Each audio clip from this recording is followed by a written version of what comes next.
Hola, ¿qué tal? Mi nombre es Joel Céspedes. Voy a comentarles sobre el marco teórico del siguiente proyecto. Diseño de un sistema de generación microcentral hidroeléctrica para el suministro de energía y la automatización del proceso de tostado para mejorar la producción de café en una colina en Oxapampa, Perú. Tenemos el marco teórico. El diagrama de bloque del sistema microcentral hidroeléctrica. Aquí tenemos el siguiente diagrama de bloque. El principio de funcionamiento es aprovechar la diferencia de energía potencial a dos diferentes alturas. En el primer bloque tenemos el agua, sería nuestro reservorio, que es la altura mayor, y también tenemos la turbina, que se ubica en una altura inferior. La turbina, con el impacto del agua, va a girar. Este movimiento giratorio va a hacer que el rotor del generador pues se mantenga en movimiento, y este movimiento giratorio va a crear un campo electromagnético. Este campo, con ayuda del estator, va a generar voltaje. Este voltaje va a ser de 220 voltios, trifásico. Posterior a eso tenemos al transformador. Este transformador va a reducir el voltaje. Entrada de 220 voltios trifásico y salida de 24 voltios. Alterna, trifásico. Posterior a eso tenemos el rectificador. Este rectificador es trifásico. La entrada del rectificador es de 24 voltios AC y la salida de este rectificador trifásico es de 24 voltios DC. Con este voltaje en DC en continua podemos suministrar al controlador. Este controlador se va a encargar de suministrar energía y supervisar que las baterías estén con su carga completa.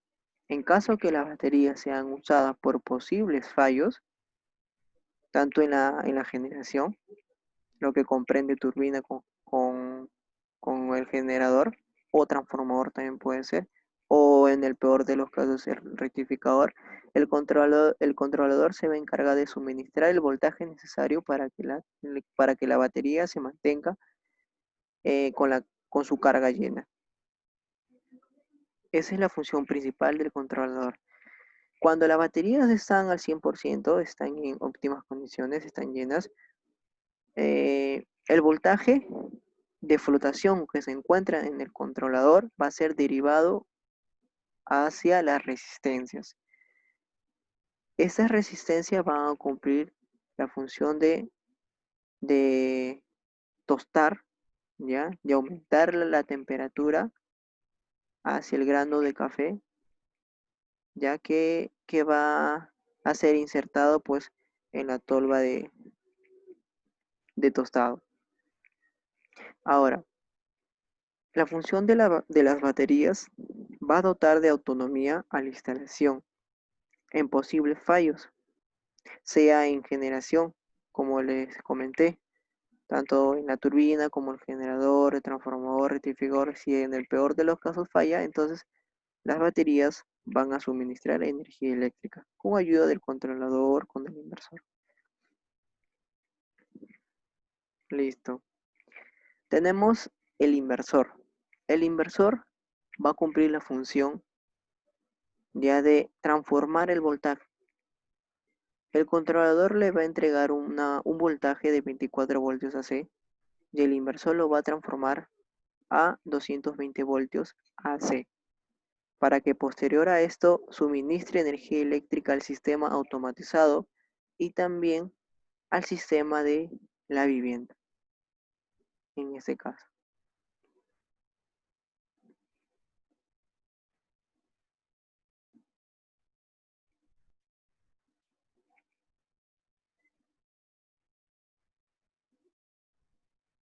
Pasamos al diagrama de bloque de la mini planta piloto automatizado de tostado de café. Listo. En el diagrama de bloque de la mini planta piloto de automatizado de tostado de café, comienza por la tolva que está en la parte superior. ingresa el grano de café una vez ya pasado el proceso de despulgado y lavado. Al ingresar el grano de café a la tolva, se activa el sensor de nivel granulado, la cual se encarga de medir el nivel de llenado. Posterior a esto, una vez que la tolva llena, el sensor manda la señal diciendo que la tolva está llena. Con esto se activa la electroválvula que permite que el grano de café pase a la tolva de quemado. En la imagen podemos visualizar en la parte de la tolva interior, al interior tenemos una llama. Ese sería nuestra tolva de quemado. El grano va a pasar en esa área y cuando el grano pasa a esa área, el PLC manda la orden del servomotor, al servomotor para que gire y al mismo tiempo activa las resistencias para que aumente la temperatura hasta los 250 o 300 grados Celsius. Una vez que el sensor de la temperatura manda la orden que ya ha llegado a la temperatura indicada o a la temperatura máxima, el PLC desactiva el servomotor y desactiva el quemador para que posterior a esto el grano de café pase al área del tostador, donde lo hacen mover y a la vez se activa el soplador de aire, como podemos visualizar en la imagen. Hay un puntito rojo al costadito, ahí. Y ahí se activa el soplador de aire para que enfríe el grano de café. Y posterior a esto, pues, poder retirarlo.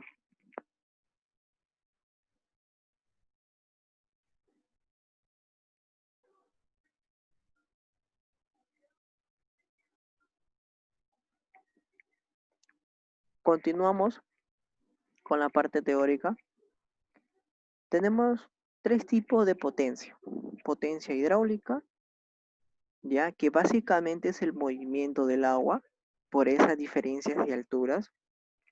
Tenemos la potencia mecánica, ya que es el giro de la turbina, y tenemos la potencia eléctrica que produce el generador eléctrico. Ahora, para transformar de potencia hidráulica a potencia mecánica, hay una pérdida de energía que es de a un 20% o a un 30%, según en este caso a la turbina y según también a la fricción que genera la tubería al paso del agua. Posterior a esto, para transformar de potencia mecánica a potencia eléctrica, también va a haber una pérdida de energía. Esto depende según la eficiencia, en este caso, de la turbina y el generador. Así que de las tres potencias, la potencia más alta o la más grande va a ser la potencia hidráulica, y por motivo de las pérdidas de energía, la potencia eléctrica, que es la que queremos nosotros, va a ser menor.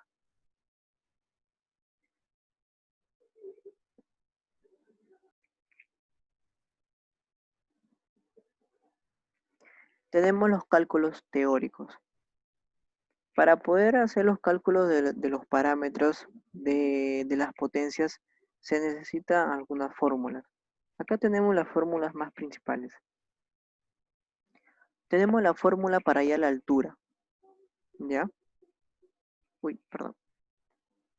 Tenemos la fórmula para hallar la altura. Necesitamos el largo, ya que si es que lo comparamos con un triángulo de Pitágoras, sería nuestra hipotenusa, multiplicado por el seno, que lo hallamos con un transportador y hallamos el ángulo. Entonces, multiplicando estos dos valores, obtendremos una altura de 43.47 metros. La segunda fórmula nos da el caudal, que es la relación entre el volumen sobre tiempo. Aquí, como podemos ver aquí en imagen, ¿cuánto tiempo demora en llenar digamos, un balde de aproximadamente 10 litros? Un ejemplo. Entonces, esa relación. de volumen entre tiempo.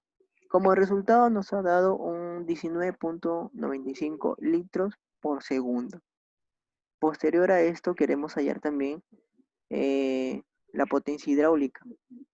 En este caso, la fórmula que nos pide, la altura, el caudal y la gravedad. La gravedad prácticamente es una constante de 9.81 metros sobre segundo cuadrado. El caudal ya lo tenemos, es de 19.95 y la altura es de 43.47 metros. Entonces, multiplicando todos estos valores, tenemos una potencia hidráulica de 7.65 kilowatts. También tenemos la fórmula de la potencia mecánica, que es la multiplicación de la potencia hidráulica por el rendimiento de la turbina. El rendimiento de la turbina en la ficha técnica de la propia turbina ahí nos dice qué rendimiento tiene. Entonces, multiplicamos estos dos valores y nos da un resultado de 6.125 kilowatts. Como podemos observar, se reduce el valor entre la potencia hidráulica y la potencia mecánica. Y ahora vamos a obtener la potencia eléctrica, que es la que nosotros necesitamos para poder suministrar energía al sistema. Entonces, para hallar la potencia eléctrica necesitamos la potencia mecánica multiplicado por el rendimiento del generador, que de igual manera lo vamos a encontrar en la ficha técnica del equipo. Entonces, obtendremos un resultado de 4.9 kilowatts. Es lo que es lo que tenemos como potencia eléctrica según nuestra altura y nuestro caudal y nuestros equipos. Acá tenemos algunas imágenes y tenemos la caída de agua, el pequeño río, tenemos la turbina, este tipo de turbina es Pelton y nuestro generador. También se necesita hallar la tubería de presión, que es la que comunica del reservorio donde está acumulada el agua con el sistema hidráulico. En este caso, lo principal, la turbina. Entonces, para hallar qué diámetro se tiene que utilizar, vamos a utilizar esta pequeña fórmula que es la altura por una constante. Esta altura pues nos va a entregar ya un valor que nos va a dar en bar. En este caso sería 4.26 bares. Buscando en nuestra tabla, ¿ya? El valor más aproximado sería 6, ¿ya? Entonces, una tubería de 4 pulgadas estaría perfecto para los valores que tenemos, tanto altura como el caudal. Posterior a esto pasamos al filtro de tubería de presión, que es muy importante. Este filtro es importantísimo. Va a ir en el reservorio, va a ir en la parte superior de la tubería. Con este filtro vamos a evitar que ingrese a la tubería de presión y llegue a la turbina. Vamos a evitar que entre impurezas como puede ser piedrita, basura y entre otros, que al pasar de tiempo pues no va a perjudicar la turbina.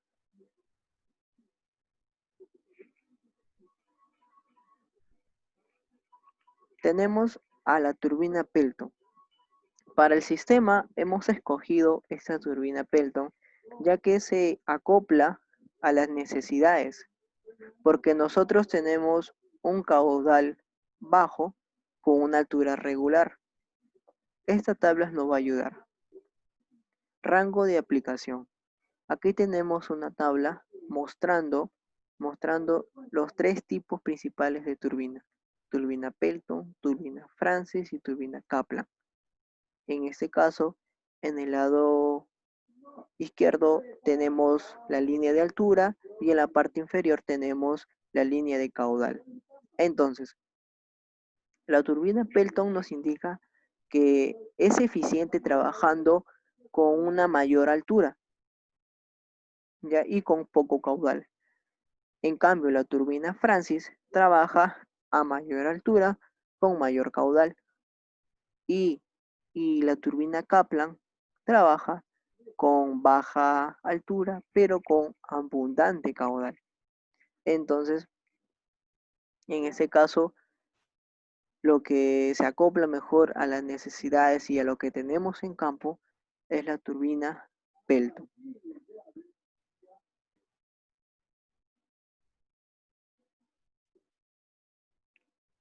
Tenemos al generador eléctrico.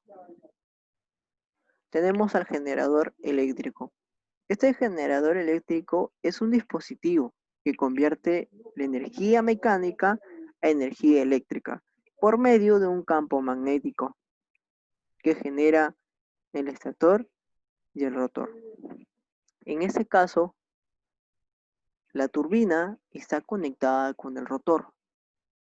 Entonces, la turbina, cuando haga el movimiento giratorio, este rotor va a girar y por ende va a crear un campo magnético con el estator. Y de esta manera nos va a entregar energía. Entonces, las partes principales de un generador o un motor son el rotor y el estator, las principales. Sin eso, deja de ser un motor. Ahora, la diferencia entre un motor eléctrico y un generador es que el generador eléctrico necesita una potencia mecánica para entregarte energía eléctrica. En cambio, un motor eléctrico necesita una fuente de voltaje para que te pueda entregar potencia mecánica, te puede entregar movimiento.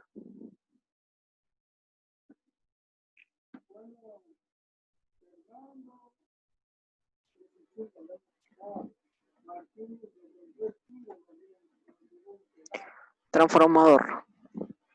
El transformador es un dispositivo eléctrico la cual aumenta o reduce el voltaje según el número de devanados que tenga sus bobinas y cuenta también con bobinas principales y bobinas secundarias. En ese tipo, los tipos de transformadores, los más principales son los transformadores monofásicos y los transformadores trifásicos. Los transformadores monofásicos cuentan con dos devanados, un devanado principal y un devanado secundario, y cuentan con una fase y con una neutro. Posterior a eso tenemos los transformadores trifásicos que cuentan con tres fases. Este tipo de transformador sí es un poquito más complejo porque tiene configuraciones. Tenemos la configuración triángulo y tenemos la configuración estrella. En ese caso, en el sistema de la microcentral, hemos optado por un transformador trifásico triángulo-triángulo, ya que es trifásico 220 en la entrada y trifásico 24 voltios en la salida. Rectificadores trifásicos. En lo que es rectificadores trifásicos, tenemos rectificadores de onda completa y rectificadores de media onda. ¿Qué son los rectificadores? Los rectificadores básicamente son equipos que transforman el voltaje. La entrada es voltaje alterna y la salida es voltaje directa. En lo que es la rectificación de los voltajes, tenemos tanto onda completa como media onda.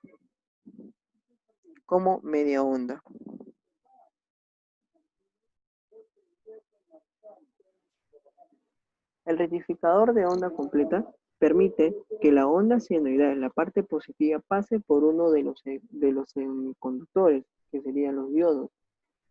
Ahora, la parte negativa de la onda senoidal de igual manera pase por otra línea, por otro cablecito semiconductor, otro diodo, ¿no? Y de esta manera pues tenemos separada, la parte positiva y la parte negativa.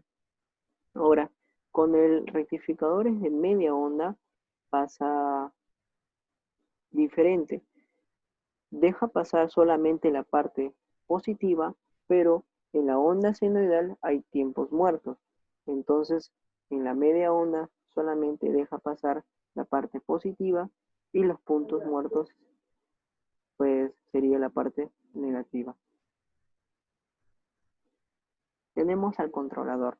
Este controlador tiene tres funciones principales. La primera función principal es de cargar las baterías. Cuando las baterías han sido usadas, cuando las baterías han respaldado en momento que la parte de generación haya fallado, las baterías comienzan a suministrar energía. Entonces, cuando se descargan o llegan a un punto donde ya no pueden suministrar más, entra en funcionamiento el controlador, que permite que se cargue al 100% todo el banco de baterías. La segunda función principal es deja, deja de suministrar voltios. ¿A qué se refiere con esto?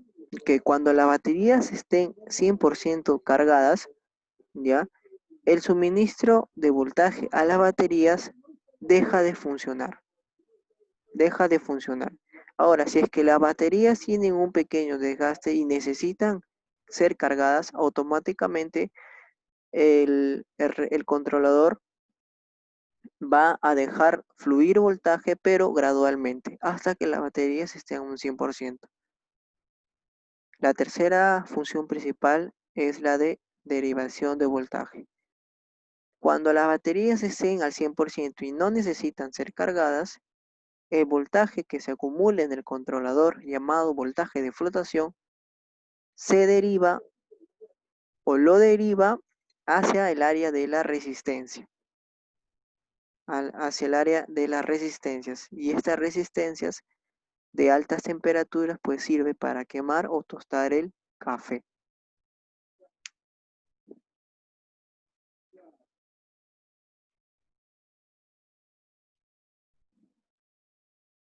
Inversor de voltaje. La función principal del inversor de voltaje es convertir o transformar el voltaje de ingreso y el voltaje de salida. El voltaje de ingreso es de voltaje directo. Lo que entrega el controlador hacia el inversor es un voltaje en continuo. Como se muestra en la imagen, es una onda lineal en una sola dirección.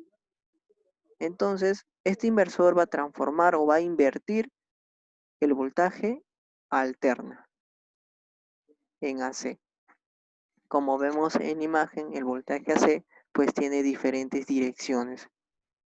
Tanto al lado positivo y baja al lado negativo en función al tiempo. Tenemos tres tipos de ondas. Tenemos la onda pura, que se asemeja bastante a la onda senoidal. Este tipo de onda se utilizan cuando el lugar donde se va a hacer la instalación no tiene suministro de la red eléctrica. Entonces, como este tipo de onda se asemeja mucho a la onda senoidal que te entrega, por ejemplo, un motor, pues digamos que es la más eficiente. Puede soportar cargas como, por ejemplo, cargas de un motor, puede soportar, digamos, una refrigeradora, televisores, soporta mayor potencia. La segunda onda tenemos a la onda modificada. Este tipo de onda ya simplemente simula una onda senoidal electrónicamente por pulsaciones de ondas cuadradas. Entonces, este tipo de onda se usa solamente para equipos de baja potencia y con fuente de electrónica, como por ejemplo, de repente televisores, DVDs, computadoras. pero no soportan altas potencias. Como tercero tenemos a la onda cuadrada. Esta onda cuadrada se basa simplemente en pulsaciones o en un código binario. 0 y 1. 0 apagado, 0 encendido. 0 en la parte inferior y 1 en la parte superior. Este tipo de onda solamente se usa para hacer pruebas a los amplificadores, pruebas a, a fuentes de electrónica, pero con potencias muy pequeñas.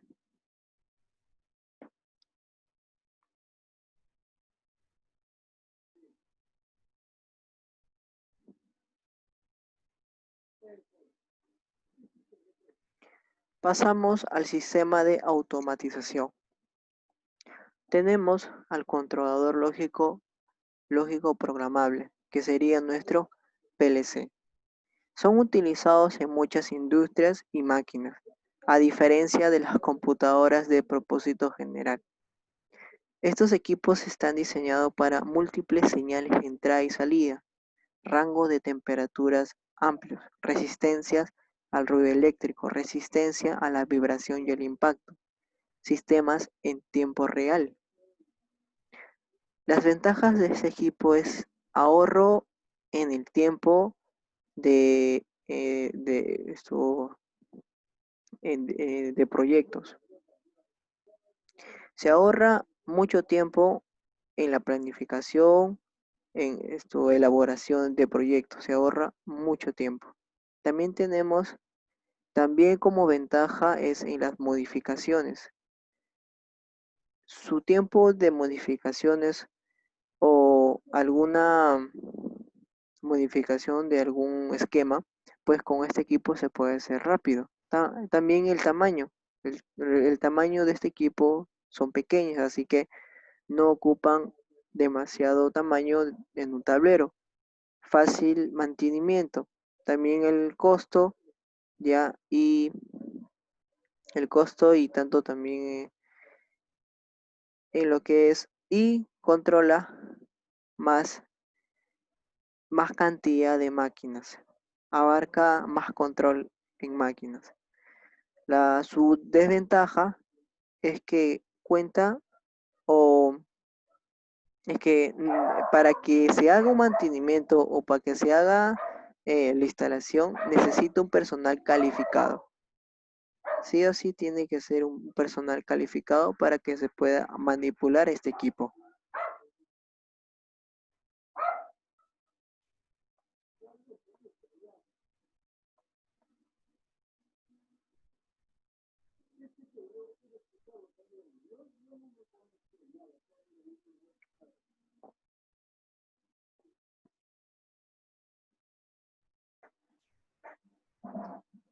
Tenemos,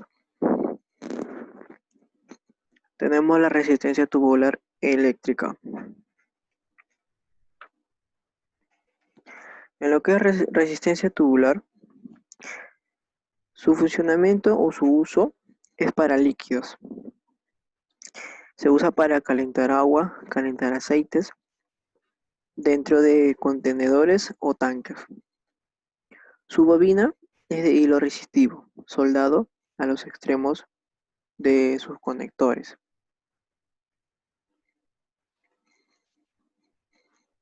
También tenemos el caudalímetro.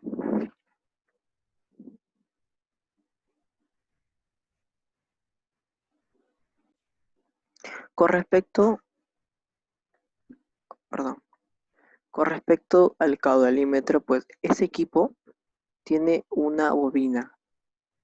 Esta bobina crea un campo magnético que tiene constante contacto con el flujo del agua. Entonces, esta bobina crea pulsaciones. Estas pulsaciones ya son convertidas en medición de caudal. Y con esto se puede medir el flujo del agua que pasa por una tubería. Y es lo que se va a utilizar en el sistema, en la tubería de presión, para saber cuál es el caudal que está pasando o cuál es el caudal que está llegando hacia las turbinas. tenemos al módulo de control. Ese módulo de control básicamente es para viviendas. Se encarga de cargar a las baterías. También tenemos al detector de nivel.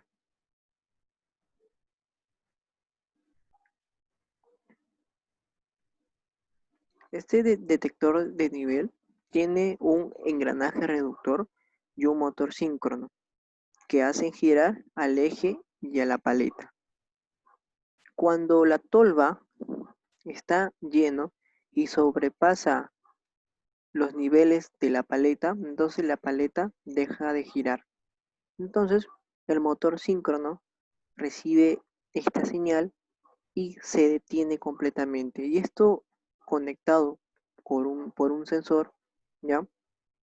Pues da la señal de que el nivel de llenado pues es suficiente. El nivel máximo está a tope. Cuando el nivel de producto está bajo la paleta, entonces este motor se activa y en la cual manda la señal de que el nivel está bajo, así que debe seguir llenando. Y de esta manera, pues este detector de nivel granulado funciona. Tenemos la electroválvula. Básicamente, abre y cierra el paso de un líquido en una tubería. La apertura y el cierre de la válvula se efectúa a través de un campo magnético generado por una bobina en una base fija que, que entra al émbolo.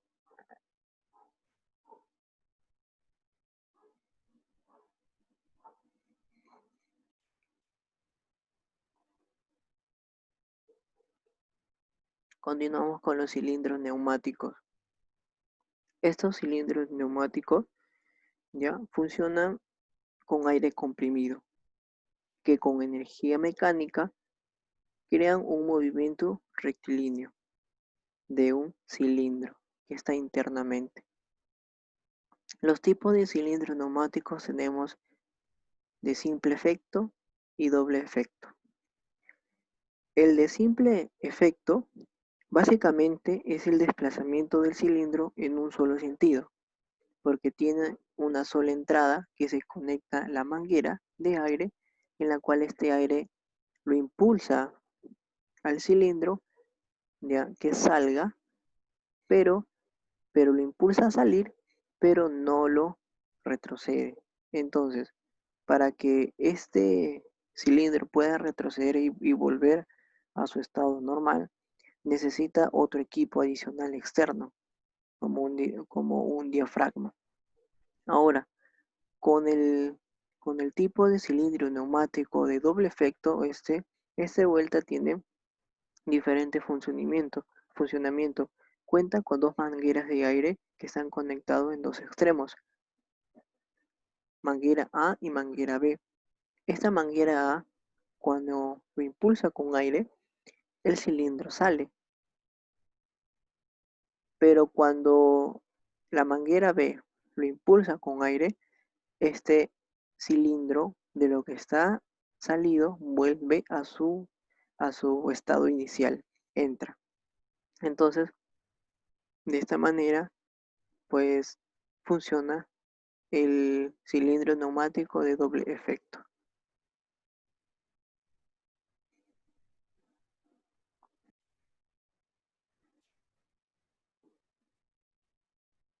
Motor eléctrico. El motor eléctrico, bueno, es un dispositivo que convierte en energía mecánica a energía eléctrica por medio de un campo magnético generado por el estator y rotor. O también necesita, necesita energía eléctrica para convertir energía mecánica, ¿no? Esa es la gran diferencia entre un motor que necesita una fuente de voltaje para, para hacer girar, ¿no? Para que lo convierta a una potencia mecánica y un generador, ¿no? Que necesita potencia de movimiento para que pueda convertir a una potencia eléctrica. Tenemos también el sensor de temperatura. Este sensor de temperatura es de tipo RTD, detector de temperatura por resistencia. Están fabricados con platino con una resistencia de 10 ohms. Están montados normalmente en algún tipo de vaina o funda protectora para formar una sonda, de temperatura más robusta. Este tipo de sensor de temperatura va en la tolva donde se quema el café, el grano de café, junto con la resistencia de alta temperatura, que es activada por el PLC.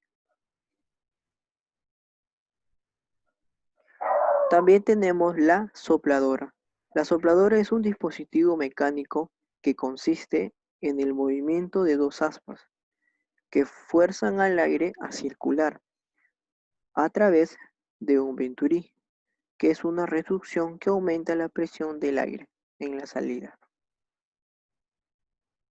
Este equipo se va a usar para reducir la temperatura o para enfriar cuando el grano de café sale del área de quemado e ingresa al área de movimiento y de enfriado, para posteriormente el usuario o el dueño venga y recoja todos los granos de café.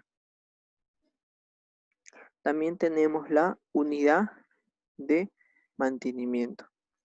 Las funciones de la unidad de mantenimiento son purificar el aire, ajusta, ajusta una presión constante en el aire y también lubrica los actuadores, como los cilindros y los motores neumáticos.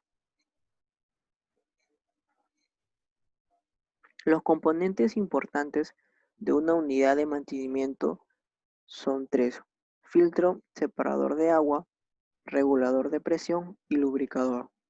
Con respecto al filtro de separador de agua, su, su principal función es retener partículas con impurezas para proteger a todo el sistema. El regulador de presión mantiene la presión de trabajo estable, que no varíe. Y, y como último componente, el lubricador, ¿ya? El lubricador sirve para garantizar un desgaste mínimo de los actuadores y proteger los aparatos contra corrosión. También tenemos al compresor, que es una máquina de fluido que aumenta la presión y el desplazamiento del aire. En este caso, este compresor nos va a ayudar a activar los cilindros de los, de los, de los neumáticos.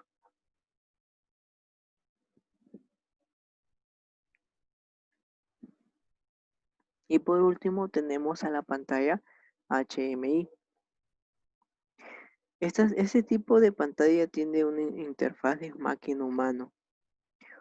Muestra información en tiempo real y proporciona gráficos visuales que aporten a la información del estado, por ejemplo, el estado del motor, el estado de las válvulas, niveles y entre otros parámetros del proceso. También permite controlar y a mejorar los objetivos de producción y proceso. Esta pantalla tiene comunicación directa con el controlador lógico programable, el PLC. De esta manera, visualizamos el estado de cada componente del sistema automatizador de la tostadora. Eso es todo. Muchas gracias.